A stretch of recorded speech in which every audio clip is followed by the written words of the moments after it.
मौ शाकुम्भरी विश्वविद्यालय की वर्ष 2024-25 की श्रेष्ठता सूची में मुजफ्फरनगर का नाम रोशन हुआ है।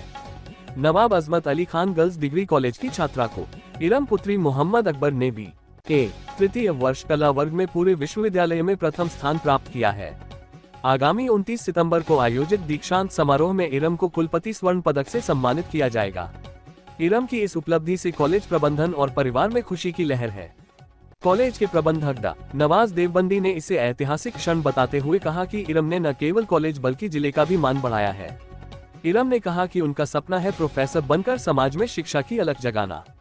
मुजफ्फरनगर की यह बेटी आज जिले भर के लिए गर्व और प्रेरणा का नाम बन चुकी है।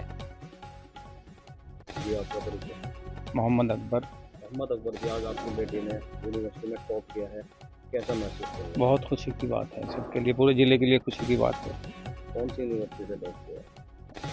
माँ शाकुम्भरी कितने सहारनपुर। मार्क्स आए हैं? 84 पॉइंट।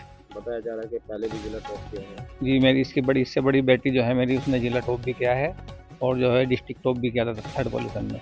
तो जनपद में और अभिभावक हैं जो अपने बच्चों के लिए सपना देखते हैं कि अच्छी पढ़ाई करें, तो उनके लिए आप क्या समझते हैं? बच्चों को पढ़ाना चाहिए, खूब पढ़ाना चाहिए बच्चों को।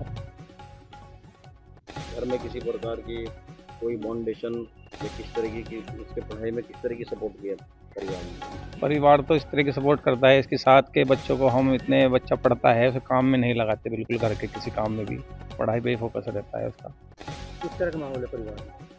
परिवार में माहौल बहुत बढ़िया है, सारे बच्चे मेरे टॉप ही हैं ज़्यादातर, किसी ने कॉलेज टॉप कर रखा। टॉप किया है, जी, किस तरह की खुशी मनाई जा रही है परिवार में? बहुत खुशी मनाई जा रही है। जब से दोपहर से पता लगा आज 1 बजे से बहुत जश्न मन रहा, सबकी कॉल आ रही है मुबारकबाद की। क्या कोई सरकारी, कोई अधिकारी, कोई मंत्री वगैरह आए हैं न बधाई देने के लिए? नहीं, अभी नहीं आए, फिलहाल अभी पता लगाना 1 बजे के करीब। मैम, आपका परिचय? मैं डॉक्टर अनीता अग्रवाल, नवाब अजमत अली खां गर्ल्स डिग्री कॉलेज की प्रिंसिपल हूँ। आज आपके कॉलेज की बच्ची ने यूनिवर्सिटी में टॉप किया है, क्या कहेंगे उसके लिए? आज देखिएगा, यूनिवर्सिटी से गोल्ड मेडलिस्ट की लिस्ट आई है, उसमें बीए आर्ट कला वर्ग में इरम नाम की बच्ची ने बीए में स्वर्ण पदक प्राप्त किया है, जो कि लिस्ट में दर्शाया गया है। जब आपको इसके बारे में पता चला तो स्कूल में किस तरह का माहौल बना? सब बच्चे, सब स्टाफ बहुत उत्साहित हुए। मैनेजर सर का भी तुरंत फ़ोन आया कि मैडम मैं आ रहा हूँ, और सभी लोग बहुत अधिक बधाई के पात्र हैं।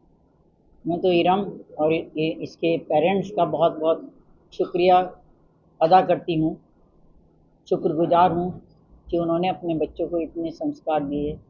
बताया जा रहा है कि इरम की बड़ी बहन किसी कॉलेज की छात्रा रही है और उसने भी जिला टॉप किया था। जी, जिला टॉप भी किया, उसने यूनिवर्सिटी में भी 3rd पोजीशन लाई। तो और बच्चे दिन रात हैं आपके यहाँ पढ़ाई कर रहे हैं, उनके लिए आप क्या संदेश दें? जिस तरह का इरम ने हमें रिजल्ट दिया है, उसी तरह का बच्चे सभी दें, क्योंकि कॉलेज का नाम, मैनेजमेंट का नाम और स्टाफ का नाम सभी बहुत अधिक। क्या कॉलेज प्रशासन के ओर से कोई बच्ची के लिए कुछ विशेष में कुछ रखा है, कुछ होता है?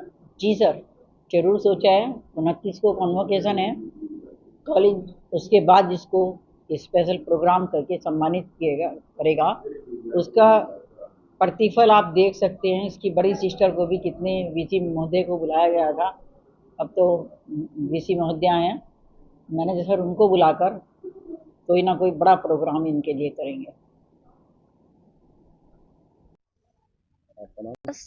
मेरा नाम इरम अकबर है और मैं बीए स्टूडेंट की, बीए माँ Shakumbhari university BA final year की स्टूडेंट हूँ। और मैं सबको ये बताना चाहूँगी कि सबसे पहले जिस चीज़ का जो क्रेडिट है ना, वो मेरे पेरेंट्स को जाता है, क्योंकि पेरेंट्स ने इतना सपोर्ट किया है कि मैं यहाँ तक पहुँच चुकी हूँ। कितने मार्क्स आए हैं? 84.91। और मेरे मैनेजर सर, टीचर्स और इस पूरे कॉलेज को मैं अपना थैंकफुल हूँ, क्योंकि उन्होंने मुझे इतना सपोर्ट किया। ये जितना सपोर्ट ये हमारा अज़मत कॉलेज देता है ना, इतना कॉलेज की और कोई कॉलेज इतना सपोर्ट नहीं देता होगा, जहाँ तक मुझे ख़्याल है। क्योंकि यहाँ की टीचर्स इतनी मेहनत करती है, इतना सपोर्ट करती है, हमें किसी मॉडल की, किसी भी नोट्स को बाहर से कुछ इधर-उधर जाने की ज़रूरत ही नहीं, क्योंकि टीचर्स ही इतना ज़्यादा अच्छे नोट्स हमें ज़बरदस्त प्रदान करती है, क्योंकि हमें किसी चीज़ की ज़रूरत नहीं पड़ती है। मैं एक प्रोफ़ेसर बनना चाहती हूँ। मैं प्रोफ़ेसर सिर्फ़ इसलिए ही नहीं बनना चाहती कि मैं अपना नाम रोशन कर सकूँ अपने पेरेंट्स का, बल्कि मैं दूसरे आने वाली जनरेशंस को भी ये जो है उनको एक आइडियल की फ़ॉर्म में मैं चाहती हूँ कि ताकि वो भी मुझे देखें और वे भी ऐसे ही मेहनत करें, क्योंकि मेहनत किए बिना कुछ नहीं होता। और 3 चीज़ें सबसे ज़्यादा ध्यान रखने की है कि सबसे पहले अपने आप पर कॉन्फिडेंस होना बहुत ज़रूरी है। अगर अपने आप पर ही कॉन्फिडेंस नहीं तो हम कुछ नहीं कर सकते। किस तरह की कठिनाइयों का सामना करना पड़ा? स्ट्रगल बहुत आता है, क्योंकि मतलब ऐसा होता है कि हमें बाहर की दुनिया से थोड़ा दूर रहना पड़ता है, अपनी पढ़ाई पर फ़ोकस करना पड़ता है। हमें ये नहीं कि हम हर वक़्त हम फ्री नहीं हो सकते। क्या सपना है? सपना मेरा प्रोफ़ेसर बनने का है। प्रोफेसर बन के क्या संदेश देना चाहते हैं आप मैं और सबको ये स्टूडेंट्स को? संदेश देना चाहती हूँ कि जो इल्म है ना, वो अपने पास ही रखने तक नहीं है, वो दूसरों को फैलाने तक है। मेरा सपना यही है कि मैंने अगर ये टॉप किया है तो आगे चल के हज़ारों इरम जैसे ही टॉप करें, क्योंकि सब कर सकते हैं ऐसा। सबको सिर्फ मेहनत और फर्म डेडिकेशन और अल्लाह पर विश्वास करने की ज़रूरत है, और सब कुछ कामयाबी इंशाल्लाह ज़रूर मिलेगी। मेहनत ज़रूर कामयाबी होगी। जूनियर से कोई टिप्स देंगे? जी। जो जूनियर्स हैं उनको कोई टिप्स देंगे, संदेश देंगे? जी, जूनियर्स को मैं ये कहना चाहूँगी कि एक मेंटेनेंस बना के रखना चाहिए। ये नहीं कि बस पढ़ाई में ही लगे हुए हैं, या फिर ये नहीं कि बस अपनी मर्ज़ी में लगे हुए हैं। दोनों चीज़ों को हमें मैनेज करके चलना है, अपनी स्टडी को भी और अपना एन्जॉय भी होना चाहिए, क्योंकि उससे माइंड फ्रेश होता है। तो मैं सबसे यही कहना चाहूँगी कि मेहनत करने के साथ-साथ अपने मतलब चारों तरफ एनवायरनमेंट में भी ध्यान रखो, ताकि सब कुछ मेंटेन करके चलें। और पढ़ाई को अपने तक ही न रखें, दूसरों तक भी उसे पहुँचाएँ। जितना हम दूसरों तक पहुँचाएँगे, इतना ही इल्म फैलेगा। मेरा सपना यही है कि दुनिया में सारी लड़की है, जिन्हें पढ़ाया नहीं जाता आगे, तो वो बहुत मेहनत करें और अपने आप को प्रूव करें कि उन्हें आगे पढ़ाया जाए, क्योंकि अपने आप को प्रूव करेंगे तो कोई भी मजबूर हो जाएगा तुम्हें आगे पढ़ाने के लिए। माता पिता का क्या रोल है? माता-पिता का बहुत ज़्यादा रोल है, क्योंकि उन्होंने ही सपोर्ट किया है। उन्होंने कभी किसी चीज़ में कमी नहीं आने दी। हमें टाइम पढ़ाई के लिए ऐसा नहीं हुआ कि भई घर के लिए कुछ करना पड़ रहा है, पढ़ाई के लिए टाइम नहीं मिल रहा। पूरा सपोर्ट दिया है, पढ़ाई के लिए पूरा टाइम उन्होंने हमें दिया है। हमें किसी चीज़ की ज़रूरत फ़ील नहीं करानी और पड़ी। क्या कैसा फील कर रहे हैं? मैं बहुत अच्छा फ़ील कर रही हूँ। सबसे पहले अल्हम्दुलिल्लाह, अल्लाह का शुक्र अदा करना चाहूँगी कि अगर यहाँ हूँ तो अल्लाह की ही मर्ज़ी से हूँ, और कोई भी काम अल्लाह की रज़ा के बिना नहीं हो सकता। अगर हमें सबसे पहले अल्लाह से ही मतलब अल्लाह दीन और दुनिया को साथ लेकर चलना है, तभी जाके कुछ हो पाएगा। ये नहीं कि दुनिया में ही फँस गए और दीन को भूल गए, सब कुछ साथ लेके चलना है।